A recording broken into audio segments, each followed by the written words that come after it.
Good afternoon, ladies and gentlemen, and welcome to Play Expo in Blackpool. I'm Dan Wood Ravi Abbott. And we host the UK's biggest weekly retro gaming podcast, The Retro Hour. Now, the way our show works is we cover a really wide range of systems, really dating from like the ZX81 up to the PlayStation 2. And our show's in two halves. We cover retro gaming news, of which there is quite a lot. And then, in the second half of our show, we welcome on some of our favourite industry guests. Now, obviously today, magazines are not really what they were. Teletext is long gone. Really, YouTube is where we find out a lot of retro gaming news and to kind of reminisce and discover those classic games that we may have missed. And today, it's our pleasure to welcome some of our favourite British YouTubers. Will you please give them a very warm welcome?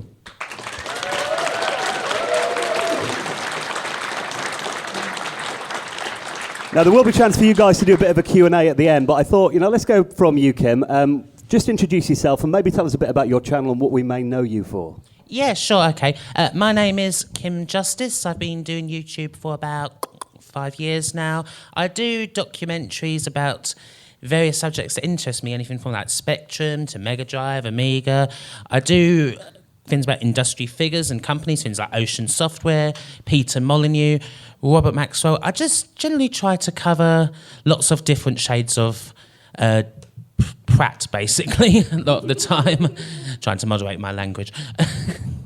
But yes, I just tend to do stuff on like wrestling as well. I kind of like do sort of story-ish documentaries, kind of try and build up characters a lot.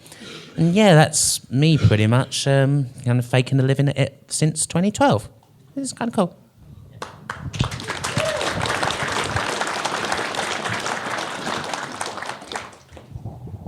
Hello, I'm Stuart Ashen from the channel Ashens, which I've been doing for 12 years. That's not a period of time I like to think about, where I look at low-quality items and take the mickey out of them. And when available, I do some retro gaming stuff because I'm mildly obsessed with it. I've written 2 books on the subject, Terrible Old Games You've Probably Never Heard Of and Attack of the Flickering Skeletons, because I like short, concise titles.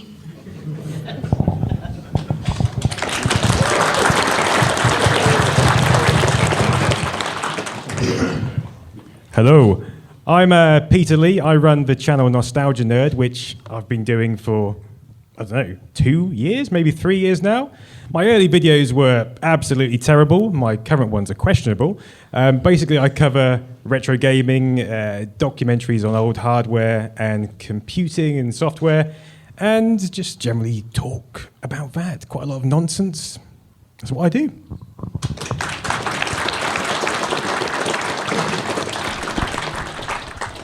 Hey everybody, I'm Daniel Robertson, aka DJ Slope from Slope's Game Room. I'm probably most known for my The Complete History series, where I try and look into the complete history on particular gaming franchises. My most popular one is Streets of Rage, but with me being a massive Sega fanboy, I do try and go a little bit old school as well to my first love, which was the Amstrad CPC 464 before consoles took over my life. And other than that, I do a few other things, a few quirky videos like the random histories, where I try and find really obscure history pieces that hopefully no one else has covered, or not covered to the level that I would like it to be covered. And most recently, I've been winding up everyone on Kickstarter by doing my Kick Scammer series, and getting some very DMCAs against me and everything else from all those people out there that like to scam people on Kickstarter. So I like to shine a light on those guys.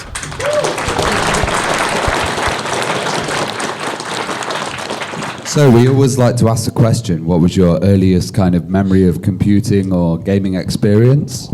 And just go ahead. Okay, yeah, I'll start. My first computing experience was when I was really quite young. It was about 1990. My dad used to work for Amstrad, like with Alan Sugar and all that lot, and ended up getting me Spectrum Plus 2. So not the old dead flesh rubber keys, like the actual one with the proper keyboard and the data loader that was decently made. So that was kind of where I started. I started on like, Postman Pat. If anyone knows that, anything's really terrible alternative software game. Stuff like Codemasters like Dizzy, Chucky Egg. Love you guys. 3D Death Chase, which is one of my favourite games of all time, and yeah, it just kind of ballooned from there, kind of went from there to Mega Drive, Amiga, PS1. That's kind of my era, that was kind of all through growing up. So yeah, it was really bad alternative software games, was kind of my first memory. Well, my sister, who is older than me, tells me that I used to hang off the Pac-Man machines in pubs when I was very young, looking at the screen and trying to work out what was going on. I never did. My first computer was a VIC-20, Commodore VIC-20, given to me by my uncle, which I had for about 6 months, and I found the games difficult. If you've ever played a VIC-20 game, you'll probably know why. Then for Christmas that year, I got a grey ZX Spectrum Plus 2. Which was the real doorway into sitting in my bedroom and giving myself a hunched back for the rest of my life. Trying to think of great games from that period. Well, I started off with the games that it came with free, like Punchy and Disco Dan. And, Bullseye. Not good stuff. And then there were things like Renegade, 3D Death Chase, Fantasy World Dizzy. If anybody disagrees, that's one of the greatest games ever. I will fight you. Good. Yes. Have you got a towel? You can reminisce in between rounds. I was trying to think, where did we go from that? So then I got an Atari ST, had that for a long time till it kind of died, and got an Amiga, and then it all turned into PCs and everything went beige. My first ever proper console, when it was actually, a thing on the market, was a Sega Saturn, of all things, because I always back the winner. So I had that for about 3 months and then had to get a PlayStation as well because I still wanted to play some games. Yeah, that's it, really. So my first computer was a ZX Spectrum, which I got probably 1985 or 1986. I think the first game was Jetpack. I think I was probably more enthralled by the loading screen than the game itself, just because of the flashing colours on screen, and I was very young. But the main memory isn't actually a game, it's probably the BBC Micro and the Turtle software, which you used to get with it. So you used to get a program called Logo, which you could program a turtle on the floor and draw a massive picture in the middle of a sports hall in the infant school. And I was like, what the hell is this? It blew my mind when I was 4 years old. And that's just stuck with me ever since, really. So I was a huge mummy's boy as a kid, so whatever my mum got, that was the computer or the console that I got into, and no matter what my friends had, whether it be a Master System showing me Alex Kidd or all of these other home consoles, nothing compared to the first game I ever had, which was Bridget for the Amstrad CPC, which isn't a good game in the slightest. But oh my God, are you all right? Do you need therapy? I was strangely obsessed with it. Oh man, it's so bad, isn't it? It's so bad, and it's impossible to complete because there's no way you'd ever be able to push all the buttons at the same. Yeah, you can't do well on it. But I was a huge mummy's boy, and no, Alex Kidd, that's crap compared to Bridget.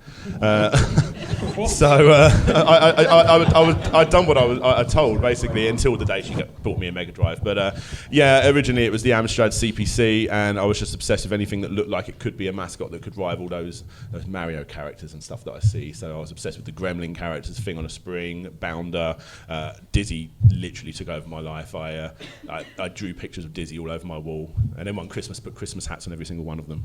Luckily it was easy to draw. Yeah, it's pretty easy, yeah. So from there I went over to the obviously the Mega Drive, and then by Dizzy it was all about Sonic until I got Fantastic Dizzy for the Mega Drive. From there I just carried on being Sega until around the PlayStation era, and that was it really. Now I'll try and get them all.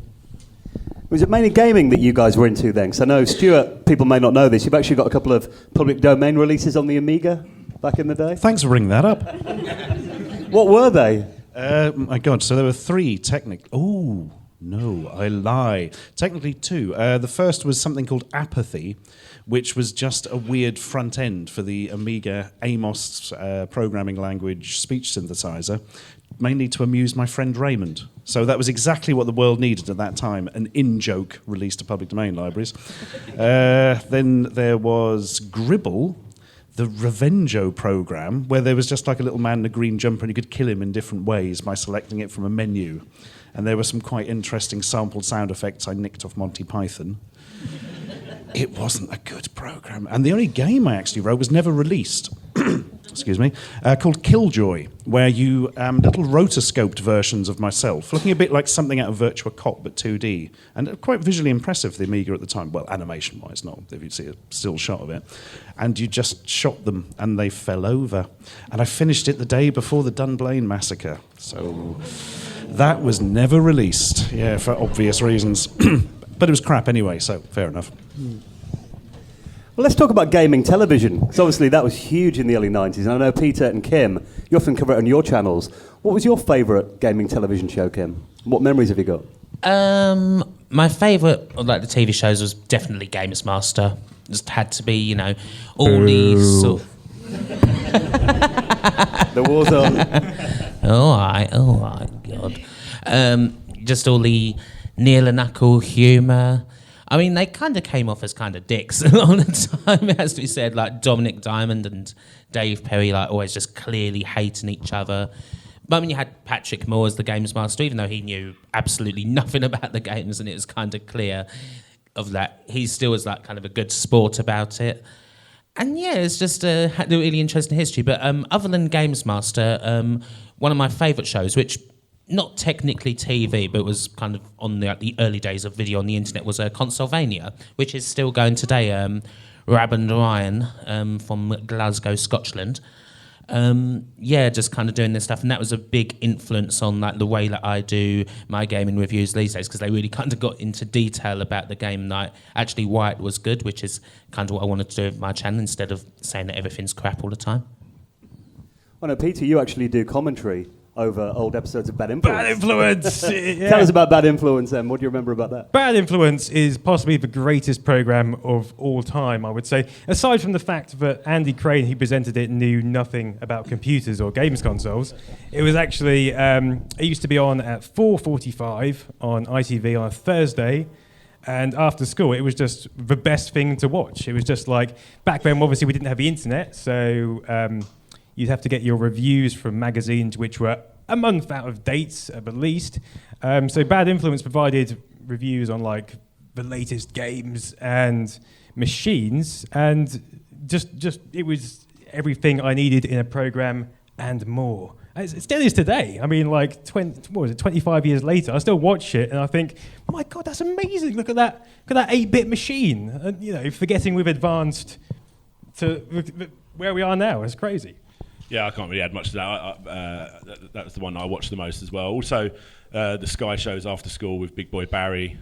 Was it Game Zone? Games World. Games World, sorry.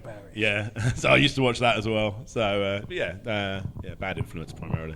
It was mostly Games Master for me, I think, because I was a bit older, but still watched Bad Influence as well, because it was just a novelty to see people actually talking about video games as if it was a thing and not something you should hide in a room and be shot if you accidentally played one, First actual, mainstream media realising it existed, I suppose.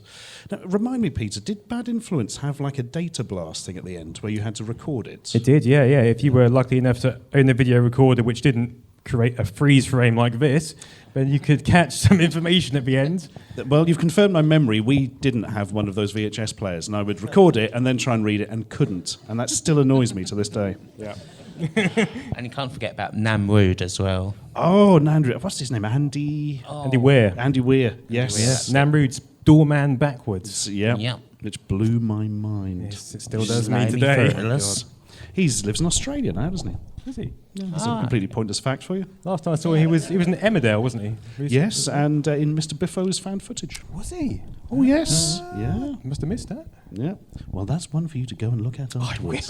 Why don't we all do the same? That's a plug. So, do you guys think that gaming TV needs to be back on TV? Would there be a kind of demand for gaming? Definitely needs to come back. I think there's such an audience for it now. If you brought back Games Master, and we've got Go 8-Bit, haven't we, on Dave by Dara Breen, which is okay, but it's not quite the same as Games Master. Hasn't quite got the same cool edge. If you brought back Games Master with Dominic Diamond probably wouldn't do it, but someone else, and had that. With the competitions and the competitions, competitive. yeah, I think it would be amazing. You could do like a retro section. You could do the new systems. I think the audience is even bigger now for it. It boggles my mind why they don't do it, to be honest. I don't think they need it. You got YouTube now. You've got YouTube now. It's like YouTube is so niche for each channel. You can, go and find out a channel dedicated to Amstrad, or you can go find, you can find exactly what you want. Yeah, but like a program about knitting on terrestrial TV will get more views than most YouTube programs, won't it? So I mean, if you put a gaming show out there. Well, I'm going to have to go with Daniel on this one because TV audience is really shrinking, and I hate you all. who are playing games not generally watching that much television. Occasionally, I'll talk to the BBC when they have they want to speak to a YouTuber because I'm the only one over the age of 3, and so I go in and they're so sort of entrenched in the old linear programming stuff. They don't realise like the average age of a television viewer is now over 50. I mean, the kids are not watching it. And we always give the Peppa Pig example, like, right, a kid wants to watch Peppa Pig. They'll get their tablet their dad got from Maplin for 50 quid. I mean, it's a bit shonky, but it plays Peppa Pig. They get it up, play Peppa Pig, tea's ready, okay, pause that, off we go. Try explaining to them that, right, you can only watch Peppa Pig at 4:30 p.m. on a Thursday, and if you miss it, that's the end of it. And if they come and you forgot to watch your tea, then you can't record it, you can't ever see it again. What? There's just no need for that anymore for the newer generations.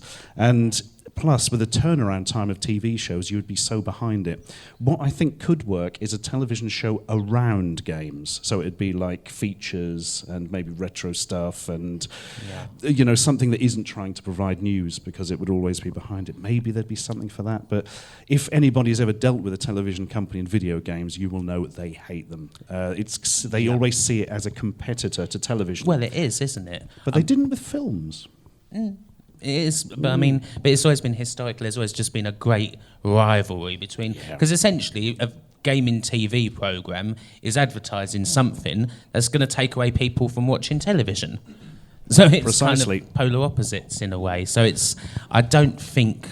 I mean, as much as, it'd be nice to see gaming TV back, because, there is a certain professionalism about a TV program, some of them anyway. And that, you've got a crew and, you've got proper plush reviews and big sets and all that, like Games Master back in the day on the oil rig and all that. But will it happen? I don't see it. I just don't see, You'll get plenty of attempts. And they just won't do it as well as, what we want to see on telly, this retro game, Pac-Man and Space Invaders, and it will never really go to anywhere above the real obvious. I don't think. Yeah, mass market stuff. One of the problems is, if you look at it over the years, there's been so few attempts at gaming shows, considering how gaming has grown. I mean, Games Master was like the biggest program on Channel 4 at the time, It wasn't was, it? yeah. And yet, no, people won't watch television programs about games. No, it's because exactly as Kim says, it was seen as a rival. And the only reason why it had the budget it had was Games Master actually, you don't know, it kind of ended up in the sport part of Channel 4, which is why there was so many sportsman guests. Like they always had people like Vinnie Jones and Jimmy White and various other sportsmen, just because it ended up in the sports programme so that they'd get a bigger budget. Kind of like how Young Ones for the BBC was in music. So that's why they always had bands. Yep, that is why. Well, talking of television that we watched as kids, Stuart, you actually brought back a classic show a couple of years ago on YouTube. Tell us about the remake of Nightmare. Well, you can't thank me for it directly because I didn't pay for it. I really didn't pay for it. I cannot stress that enough. Yeah, that was an odd one. It was old YouTube wanted to do something for Geek Week, and somebody, which was like a week of geeky stuff they did. Really glad I explained that in case you couldn't work out what Geek Week was. It's not geeky enough, yes. YouTube, innit? Yeah, cool, yeah. Somebody came up with the idea of bringing back Nightmare, and all the original team, Tim Child, etc., were all on board for it, and we literally filmed it in Norwich, in the old studio, which is now like an independent place, in front of a blue screen, not a green screen, really old stuff. I got to put the bucket on my head. You walk into walls a lot wearing that bucket. They don't edit that in, but every 5 seconds it's... So you watched it as a kid, you thought it was probably filmed in like a field or something, but... Yeah, no, it's just a tiny little blue area. They put you like in a cupboard. Yes, and poked me with a stick and said, "I'm a goblin." The more I think about it, that's not that far from the truth, actually. But obviously you got to meet like Treguard. I'd have been starstruck meeting him. Oh, he lives locally, old Hugo Myers. What a lovely bloke. And I was quite worried when I first saw him because he'd gone so grey and old. Then I realised, no, that's makeup. They'd literally done him up to look older and not warned us beforehand. And then he came back from having it removed. Like, bloody hell, you know. He's gone back in time 20 years. It's almost exactly the same, doesn't he? And he after does. that? He absolutely does, yeah. Wow. That was an interesting one from a YouTube perspective as well, because YouTube never gets particularly interested in anything from a sort of admin point of view. But as soon as they heard they were bringing back a TV show, they were so excited. So never believe it when YouTube say they're the future. They are obsessed with becoming television. You're backing up my idea about a TV game show. You said YouTube's good, and now bring TV back. No, I'm not saying. I'm saying that's what YouTube want to become television and take over the audience. Oh yeah, I mean they're desperate for legitimacy, which is why you've got the whole YouTube Red thing, and they always try to make big stars out of the biggest YouTubers. Unfortunately, what then ends up happening is they end up going to Japan and just filming some dead bodies, and It's natural progression. yeah, and so it's like, back to the drawing board. Who's next? I mean, they'll get to me eventually, I'm sure, but I'm always open. Well, about your YouTube videos, you and Slopes have amazingly researched videos, and I'd like to know how you go through your process of research and kind of make sure your information's all accurate. There's no one answer. I mean, I've got a Google Drive folder full of maybe 50 scripts that I still haven't finished. Some may never see the light of day. And one of those scripts isn't a script. It's just an idea page of pages and pages and pages of articles that I've read, and maybe an article out of a retro gamer magazine or an actual a gaming magazine from back in the day. And every so often, for instance, now I don't have this weekend's video ready yet. And I sort of make it up as I go along. Okay, now this is really interesting. Now I'm going to research this guy. What else has he done? And then I'll research. Okay, can I find anything else out about? So the next one will probably be Road Rash: The Complete History, and I'll have to go and find some information out about that or some information. I don't know how I do it. If I'm honest, I just make it up as I go along. And if an article falls in my lap, that's really cool. So that's it. So yeah, I try to kind of get as close to like the source as I can. I wouldn't be able to exist without like the Internet Archive, the Wayback Machine archive.org. If anyone's ever heard, it's like a big resource full of like old websites, magazine scans, and like interviews potentially with like people from actually back in the day. Because obviously like people are still around and still talk about the stuff that they did 20 years ago, but it's then different to compare those accounts from the present with what they were saying in the past when it was perhaps a bit more like slick and more PR. And just interviews as well. I try to, if I can get in touch with anyone as well from back in the day, and do like my own like sort of primary research along with all like looking at the magazines, looking at dusty old websites full of like Amiga Action or whatever, or Sinclair User.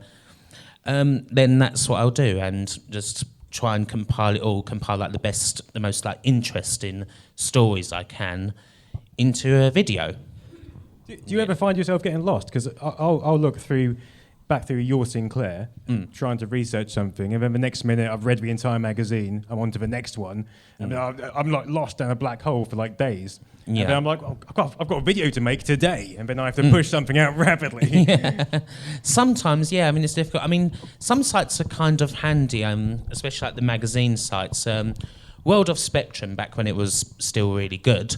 Well, I mean, it still kind of has. It had like, whenever you like researched a game, it'd have all the instances that a game that actually appeared in a magazine, whether it was in advert or in print review.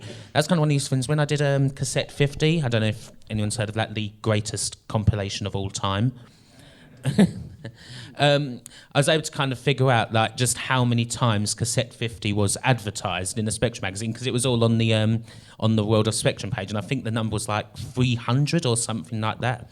I mean, never actually reviewed in a magazine because it was so terrible, just the most basic of basic games, but mentioned more than literally any other computer game in the 1980s, I think, in magazines. Just silly things like that, and then I can compare like I don't know, Underworld was mentioned like 100 times, Jetpack 200, and then Cassette 50 like 369 or whatever, compared to like all the classics just so far ahead. There are some great resources, aren't there? Like World of Spectrum. They are amazing and often don't get enough acknowledgement, but they should. Yeah. Archive.org, you're right, is an amazing collection. Hall of Light as well for Amiga Magazine rack. Yeah. So many of my videos just wouldn't exist without. No, absolutely. exactly. Yeah. Imagine making a video without the internet. You'd go into the library, I'll get one get out a year or Compton's so. Encyclopedia or something. Yeah. You could just make it all up and nobody Talk would to know. people. Well, Peter, you and I were talking backstage then about the Atari Jaguar. And one thing that always appeals to me on YouTube is finding out about obscure systems that you may not know that much about or failed consoles. And I know you had a CDI at one point, Stuart. I mean, I still do have a handheld one, so I can play it on the train. I didn't know there was a handheld CDI. Oh, yeah, and it was only sold to shops as like demonstration unit. I don't know, it's the CDI, it's all weird. I was going to ask, have any of you got any favourite kind of underrated or maybe failed consoles?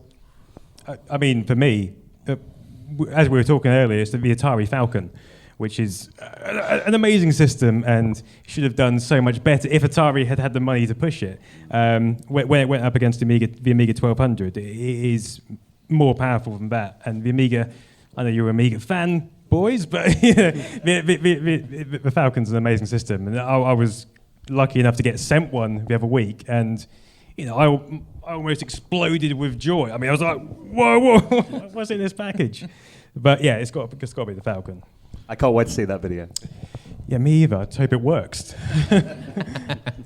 I think it's a shame the Jaguar never really got anything that actually pushed the hardware, particularly at the time. Because, I mean, like Alien versus Predator was okay, wasn't it? And That's hard to play. It's on the floor. Really slow hits. Yeah. with the D-pad as well. When you Even if they managed to get it technically right, the game design was a bit off, wasn't it? But I mean, things like Club Drive coming out versus Ridge Racer. I mean, God. Wasn't Club Drive famously actually laughed at by the journalists when they unveiled it? At a PR do. They Biffo- mentioned that Biffo said that yesterday. in the panel. yesterday, yeah. He was there. Yeah, Oh my God, yeah. we have corroboration. There we are. But yeah, it would have been nice to have seen something that pushed it a bit instead of, Kasumi Ninja and Ultra Vortec and Billy the Potato Man, which I made up, but it's probably better than any of the games they actually released. Yeah, I like the Jaguar. I suppose I'm a bit more like in that modern era as well. I love the 32X and the Mega CD even though the majority of the games on that Mega CD are awful, like FMV games. I'm weirdly really into them. I just love owning Crisscross Make My Video and stuff. Yeah, That's not what you said in my book. That is not what you said. No, it's cool to own now, but I mean, it's something on a shelf. There it is. It gives me a chuckle, but yeah, it's or In Excess Make My Video. They did that as well. CNC Music Factory. Yeah. I love that. I still remember seeing Road Avenger and being absolutely blown away. Like, graphics will never look better than this. Road Avenger's an amazing game. It is. It's like it's driving around and blowing up everything as you go. And what's not to love about it? There needs to be an HD remake of that game. Yeah, absolutely. Well, we mentioned some terrible games there as well as some good ones. What is the appeal with terrible games, mainly for Stuart? It's that kind of thing when, I was driving past a car crash and I couldn't help but stare. Do you know what I mean? It's when something goes completely horribly wrong, there's something interesting to it, especially to the level where you just could not enjoy playing the game. How did this get released? The answer is nobody cared and just put it on a tape, obviously. But there is that kind of bizarre fascination with the dive to the bottom. Because if you ask online, what's the worst game ever, everybody will say, E.T. for the Atari 2600, which is pretty bad. Superman for the N64, blah, blah, blah. But, there's worse if you scratch the surface. There's really worse. People paid money for Squidge. Yes. I mean, which unless you hack into the code, you can't play. You literally can't move it because the person who programmed it, all the code was in uppercase, but he put like the directions in lowercase. So for that reason, you just can't play it at all. You can't move it unless you hack into the game. It was just an edutainment program way ahead of its time. Programming for kids. Figure it out. And it's so badly designed that when you do hack in and turn off caps lock or whatever, I still couldn't figure out that anything worked. It was actually Kim who discovered that you could shoot enemies. It just gives you zero visual feedback. Yeah, there's no feedback. And no audio feedback. So how are you supposed to know that works? Just wait for a letter through the post from the programmer? It's a life lesson. Well, Stuart, has naff stuff always appealed to you? Because I know a lot of your videos are about, like, Poundland pickups and that kind of thing. Oh, yes. I don't know why. You know, my favourite games, I was thinking recently, there's always something slightly shonky about them, for instance. I don't know why that is. But it's something about imperfection which, I don't know, endears me to an extent. But when something's really, really bad, that's when it sort of ticks that thing in your mind that just says, how has this happened? Why has this happened? Why am I alive? Or maybe that's just me, I don't know. I think the thing is with, I usually do games that I like, but sometimes terrible games, especially when there's something just interesting about them as well. Like there's one game that I covered quite recently called Super Trolley, which is this budget Spectrum game, and it has kind of a checkered past because it was actually a kid designed it and got Jimmy Savile on Jim Will Fix It. Yeah. Boy. Yeah, script. To design and make for Mastertronic. And it is basically, it's a game where you are a shelf stacker in a supermarket, and it's even less interesting than that sounds. It's almost like, and I kind of played it and thinking like, games are supposed to be fun. They're supposed to, take you into some fantasy world. This is mundanity in the extreme. Who thought that was a good idea? Jimmy Savile. Oh, yeah. Well, Daniel, you kind of cover a lot of failed Kickstarters as well. Are there any particular ones that have stuck out in your mind? Okay. So a few weeks ago, I did 6 times. I called it a really nasty title as well. Like me and my wife, she helped me make it because it was so much stuff that we had to research on it. So it's the Kickstarter scum that ran away with your money 6 times, I called it. And I call him names all the way through and all this other stuff. And I wonder if he'll ever see it. And 5 hours after it went live, he became a Patreon of mine.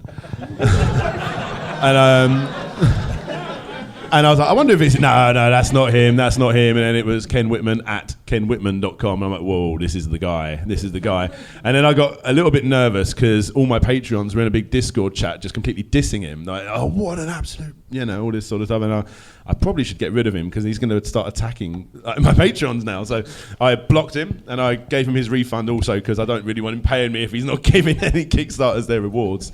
And then he... no one knows this actually yet. I might be talking about this in a future video, but he sent a DMCA to Patreon to get my Patreon taken down. Not the video, but the Patreon taken down. So I got very nervous. And I started asking the Patreon to hang on. Is he trying to take down my Patreon or is he trying to take down the video? And he's like, oh, just the video. I went, well, he can't do that. That's on YouTube. And they went, oh, okay, well, I think all he wants to do then is take down the post.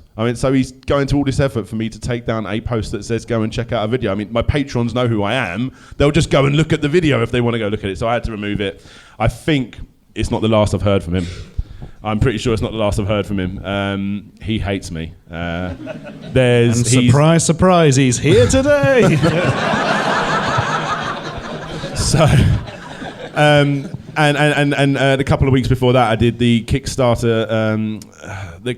project that got destroyed by The Sun. And I don't mean The Sun newspaper. The way it worked was there was a girl making a board game about the solar system, and it was going fine. Little couple of hiccups, but the board game community helped her out. Everything was nice and humble.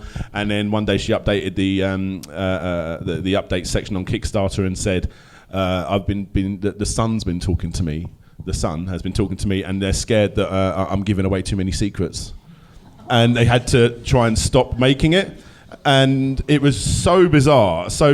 And I made a video about this because I found that so interesting. And then I actually interviewed her at the end, and she's insanely, I want to say racist, but I don't think she actually is racist. I got called really nasty names.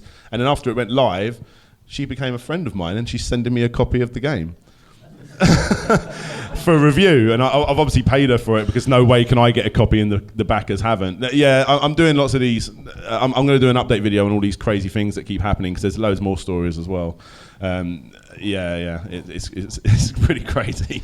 Well, on your channel you cover Sega a lot, and there is obviously a lot of love for Sega here on the channel. Yes. You guys ever think that Sega can come back, or is it too late? Can they come back and maybe hardware? They've pushed out too much tripe in the years since, haven't they? I mean, Nintendo have played the game and they've pushed out quality products, but Sega just went down quantity over quality, and I just don't think they've got the drive to do that. Growing up as a Sega fanboy, like all my mates were Nintendo fanboys, and when we got a GameCube and I put in Sonic Heroes and I saw the Sega logo come up and then the Nintendo logo come up, I was just, it was like a proper punch in the gut, and all my friends are like, ooh, I bet that hurt. They could totally come back. I mean, I think they may be on the right path with Sonic Mania. They just need to get hold of their classic franchises that people do want to see and make a proper brand new Streets of Rage, which I suppose technically happened with Streets of Rage Remake before they were bastards and got it taken down.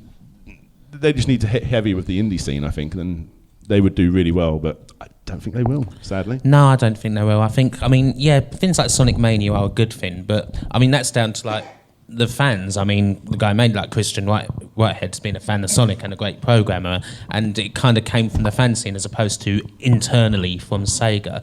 I think the trouble is I'm not even sure really just how many of those guys are there anymore, like the guys who made like the Mega Drive and like the classic like System 16 teams and all that. How many of them were even there? Well, I thought it was all like American Sammy. I mean, there's nothing really left of Sega in that sense. Certainly not hardware. Sammy are doing bad as well at the moment. They're hitting big hits at the moment. Yeah. Oh. Yeah. Well, talking of former greats as well, you're really into the Acorn and BBC computers, Peter, and you cover them a lot on your channel. Can you tell us about your kind of school experiences with I them? do. I mean, I need to cover them more recently, but the BBC Micro was the machine I had at school. I remember it being wheeled in on a red trolley. And I was like, what is this? Unveiled like with a cloak. It's like people crowding around it. Oh, look at the wonder! And just as I was talking about earlier with the turtle and the logo programming language, seeing that turtle draw a massive picture in the sports hall was crazy. And then the school got a Doomsday machine with the massive laser discs, and then I found myself wandering around. I can't remember what town it was, but Leicester or somewhere, which is a bit random, but maybe somewhere like that. But so in the middle of school, I was like walking around Ashby. I was like, this is interesting, and it was like an early first-person perspective game, bit like an early Google Maps, really. Way ahead of its time. So I think Acorn and BBC got so much right, and they were so far ahead of their time. I guess today the ARM processors in every mobile phone, and that came out of the Acorn Archimedes, didn't it? It did, absolutely. They did. Sophie Wilson. Yeah, Sophie Wilson. Yeah. I did, and Steve Ferber. They did so much to get to that position. It's a shame that they got caught up in the 1984 sort of crash, and Olivetti had to buy them out. Otherwise, they could have possibly gone in a different direction. We could have had BBCs everywhere instead of the IBMs. Doubtful, but it's Very doubtful. A BBC phone. Yeah. Well, this is a question to all of you, really. How big is your console and computer collection then? Is it do you have a storage area for it, or is it kind of spilling out of every room in your house? Absolutely huge. I have seen Peter's office, and I can confirm he has everything that's ever existed, often two of them. Yeah, it's a bit greedy, really. I should probably disperse that a little. But it's just nice to be surrounded by all these iconic machines. It's kind of like it's like a quest. Like all these machines I wanted when I was younger, I can now get, and I just sit in a circle around them and talk to them. It's lovely. I think that is a big part of the appeal, though, isn't it? The fact that you look at these dream machines that were thousands of pounds when you were a kid, and they seem so far out of reach. And if you can get one off eBay for like 300 quid today, even though they've got a fraction of the power of your desktop, you're like, this is so much nicer than my PC. It can do so much more. You still think that in your mind. Well, I do at least. It's the aesthetic, isn't it? Yeah. Oh yeah, the aesthetic. Yeah. What's your collection like, Kim? Have you got lots?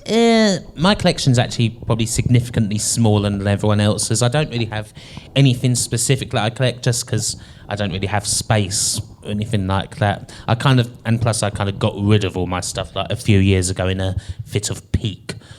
But I'm slowly building it back up, trying to get all the stuff that I had from my childhood back. And so it's always nice to kind of find something good for a decent price. Anyway.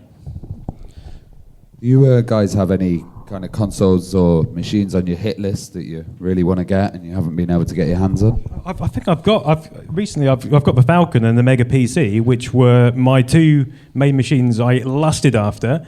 So, I'm just living the life, really. I want to start collecting for the PC Engine. PC Engine, I want to get myself a Jaguar as well, which I know they're not that hard to get. They're not like completely out of reach. But like I say, I haven't actually got the biggest gaming collection. I've got a moderate size. It's pretty good. But I sadly sold my entire Mega Drive collection because I thought it'd be a really good idea when the Dreamcast came out if I sold every single game I owned for £1 a pop to buy a third and fourth Dreamcast controller, which I never used, which was so painful. And then when I walk around out in the traders hall and I'm seeing Streets of Rage 3, 120 quid, I had that.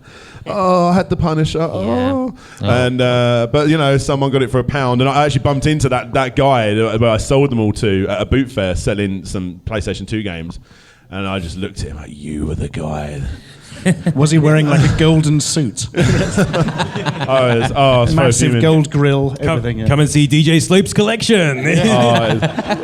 Charging for entry. And then I lost the Dreamcast controllers in a move and bought them again for £2.50 recently. So talk about. But no, I mean I'm trying to collect again, but I'm trying to collect quirky things. And annoyingly, until I take this YouTube thing full time, which I'm not doing yet, I will have how Pete's got with his room. I'd love a game room to be able to put it all in, because when I do a complete history and I go out and buy, have I got Echo the Dolphin? I'll go buy Echo the Dolphin online. It won't much, like 10, 20 quid. And then I go upstairs, I've got it 3 times now. So I need at the moment they're just in boxes, sadly.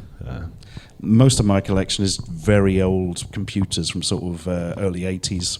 Because when researching the Terrible Old Games books, I realised at some point somebody was going to say, well, I wrote that game and actually it works fine in the original hardware, it's you emulating it. No. Oh no, my friend. Allow me to point you towards my TI 994A, running your game on the original hardware through a CRT, and I think you'll find those graphics do flicker, darling. It hasn't happened yet, but I'm looking forward to being really smarmy when it does. Collection-wise, I'm still trying to complete my Sega Saturn game collection, which I will never get anywhere near, because once you've got half of them, the other half are all like £30, £40 each. So I might complete it if I live to be 10,000 years old. Have you got the super rare ones with the Sega Saturn? A few of them. I've got Panzer Dragoon Saga, which my agent just gave me one day. He went, I'll go and found this. I'm like, what? Do you know what this is worth? Yes. Well, I'm having it anyway. But he also gave me a Jaguar, so, the world balances out, doesn't it? I've got Street Fighter Collection, which I didn't think was that rare, but I saw it in the trader hall for like £150. That surprised me. I had that as well. Yeah. I got that. Nice. What I'd really like is Deep Fear.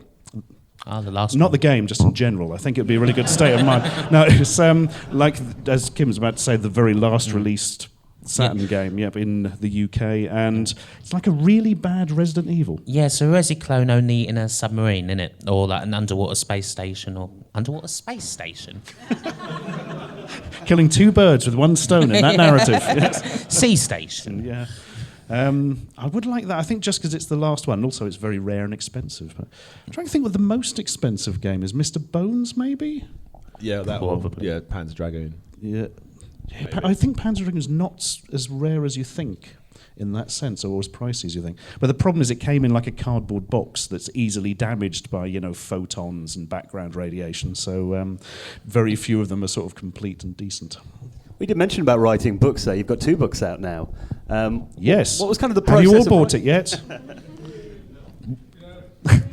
Few in the audience. Thank you. I was scared that wouldn't work for a second. Well, did you ever imagine that you'd be a published author, and what was kind of the process of writing those books then?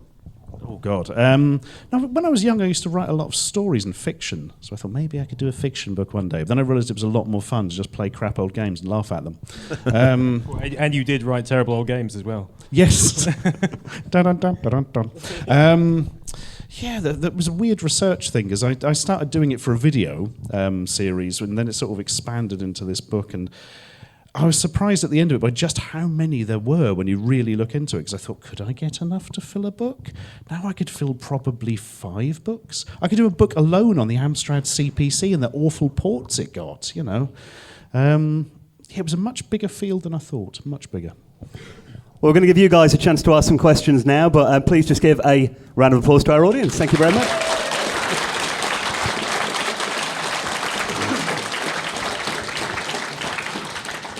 Okay, so any questions? Just raise your hand if you've got one. Ravi will run over with the mic. Get my exercise. Hi, yeah. Hello. You. This is a question to the panel. We live in an era of hardware reboots, and there's a hell of a lot of Spectrum, ZX Spectrum ones. I'm just wondering if there's any retro, computer or console that you would like to see rebooted. I'd like to see an N64 just because it's the Nintendo console that doesn't emulate that well, and it's really hard to connect them decently to a modern television. So hopefully they'll get onto that now that they've made 11 bajillion pounds on the SNES Mini. The same for the Sega Saturn.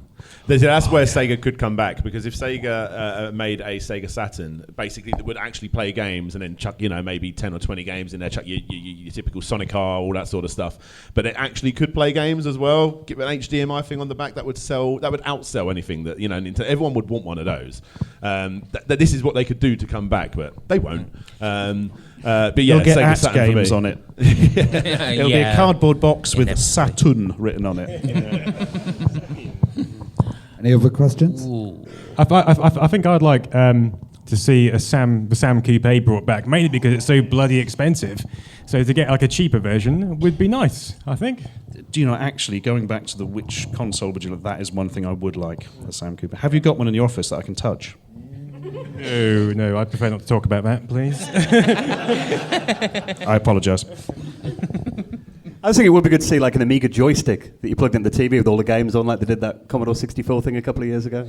That'd be brilliant. Yeah, that's kind of what I was thinking, like a sort of Amiga that's, just got a whole bunch of games, or you can put an SD card in, put them all easy. I mean, you can do all that with like a Retro Pi if you've got the technical know-how, but it'd be nice to see like a proper Amiga one. I think there was one a couple of years ago called the Amiga. There is, yes. Yeah, I've been using it to image discs, which is a great way to get loads of dirt in a disk drive, because old discs, bloody hell.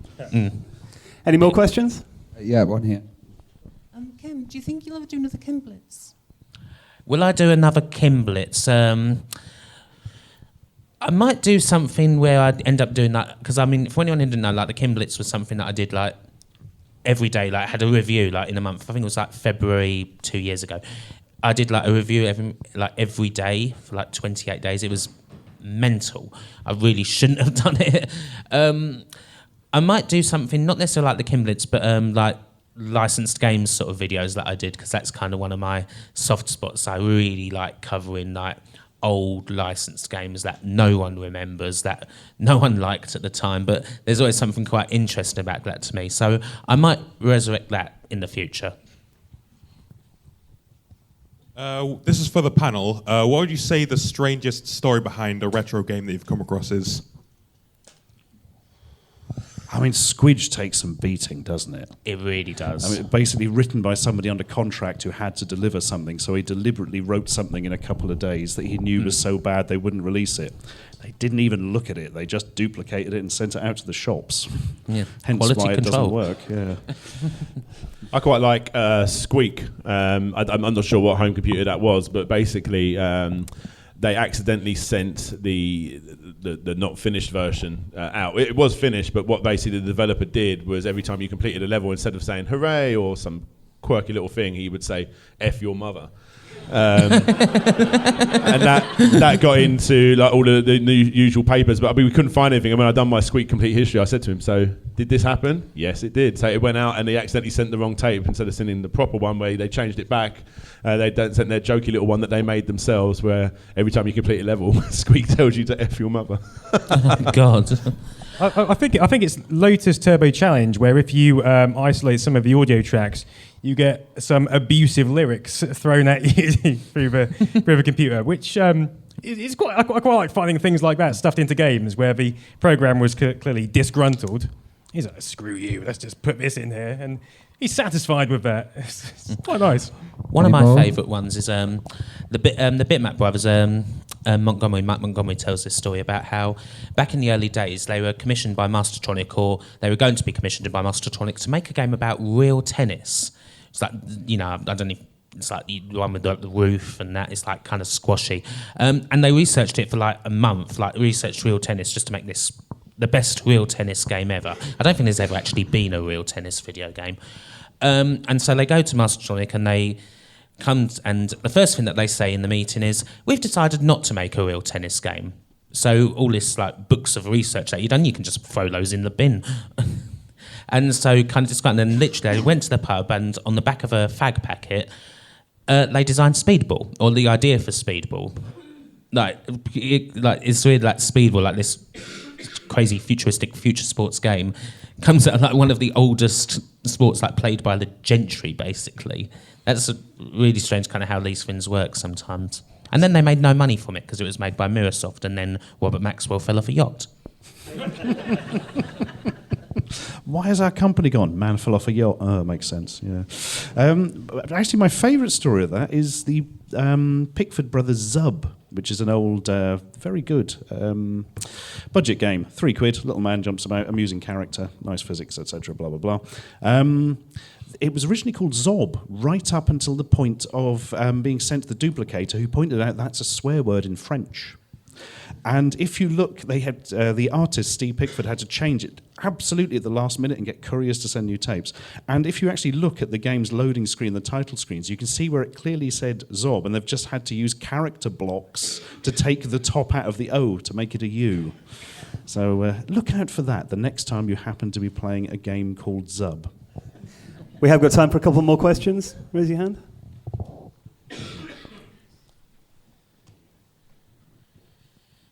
This is for the panel. What do you think about the game Simpsons Hit and Run? I think it's a great game. So it's like the first good Simpsons game, if I remember. It's a really Unless good game. you count the arcade game, I suppose. But Yeah, the arcade game. Yeah, I had a lot of fun with that. That was a cool game. yeah, was it the Grand Theft Auto? Yeah. I think it was the first one made for sort of home consoles that wasn't like a very pared down game for children, wasn't it? 'Cause things like Simpsons Wrestling was basically press a button to wrestle. Oh, yeah. Or there was like Bart versus the Space Mutants. Oh my God, what a mess What was that was. the Dreamland one where, you know what I'm about? He has to keep going. He has to do his Bart's homework Nightmare. while he's asleep. Yeah, but that's not a virtual Bart. horrendous. That was Virtual another Bart. That's a one, really wasn't it? rare game, that is. Yeah. No, what was there was the Simpsons Crazy Taxi rip-off where there was a whole lawsuit as well. Yeah, Road Rage. Road Rage? Yeah, that was good. And there was a Krusty's Funhouse one. I'd forgotten all of these existed, yeah. So The many Simpsons terrible on the Xbox Simpsons 360 is quite an alright game. It's Oh, like I've not playable. played that one. Yeah, it's is not that- great. It's pretty good. There's a movie film as well. A movie film? Yeah, Yeah, one of that's- those new it's that movie one. films they're inventing. A game based on the movie. That's the one. Yeah. Also, Bart's House of Weirdness, which is another terrible old game that no one's ever heard of. I have genuinely not heard of that. Which system? Do my PC. research for me now. PC, like 1991. It's I don't awful. cover PC. It's so awful. You don't have a PC. I don't cover PC books, and it's came out too late. But, Too American. interesting, though. Any more? Any more questions? Time for one more, I think.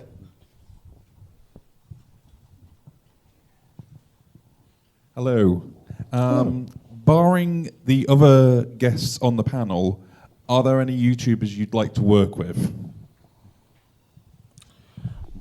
I'd like to work with Logan Paul so I could arrange an accident. I'd like to work with PewDiePie just for the money. I've chatted to Norm, gaming historian, so I imagine he will appear in one video eventually soon. But other than obviously Larry and a few other people, obviously I reckon I discovered you guys after, not you Ashens, but I discovered you guys after I started a YouTube channel. Norm, that would be really good. But Lazy Game Reviews is one of my biggest influences when starting my channel. So I'd love to one day work with him. And we've chatted so many times. And I'm such a last-minute person. Can you send me this audio? But I need it in 3 hours' time. And yeah, he needs a lot more time than that. It'll come. Serious answer. I mean, there's lots of people kind of big and small. I'm an avid YouTube watcher of like so many different things. There's quite a few people in this room like who are also doing great stuff. People like Retro Man Cave, some were here, back office, right in front of me, Maddie, Miss Mad Lemon, all do like brilliant stuff. And I'm the sort of person that if anyone like comes to me like with an idea, I don't care. Like it's like, oh, have you got like 10,000 subs or whatever? If not, I don't care. Like if you've got a brilliant idea, then yeah, I'm up for anything really. It's a great way That's of promoting absolute. good channels. It's so hard to break that initial barrier. And just getting a voice in, that sort of thing, is a really cool way to break up your own episode and work with people that you respect and stuff. I think it's awesome. Yeah, and plus, I mean, we all started with like, in the end, none of us started with like, we got like a 10,000, 1,000 subscriber head start. Everyone kind of starts from the same place, really. So it's always good, like, if you've got a big following, I feel, or like medium, decent-sized following anyway, to kind of give back and, help people out and just do good stuff together. Like, just it's kind of more friendly that way instead of bitchy and nasty. I think I'd like to work with Retro Man Cave because he seems to have a psychic ability to do the videos I want to do a week before. Like yeah, that Minitel. I found a Minitel on eBay. And I thought, this is amazing. It's brand new in box. I'm going to buy that. Went to click buy, gone. Next day on on Twitter, look what I've got, a Minitel computer. Like, you bastard. You'll have the first Falcon video, though, I think, the first full length one. I don't know. I'm watching you. Well, thank you so much for joining us today. It's been wonderful getting your stories and hearing your memories. And our panel will be around in the Trader Hall if you'd like to say hello. But for now, please say thank you very much to our panel.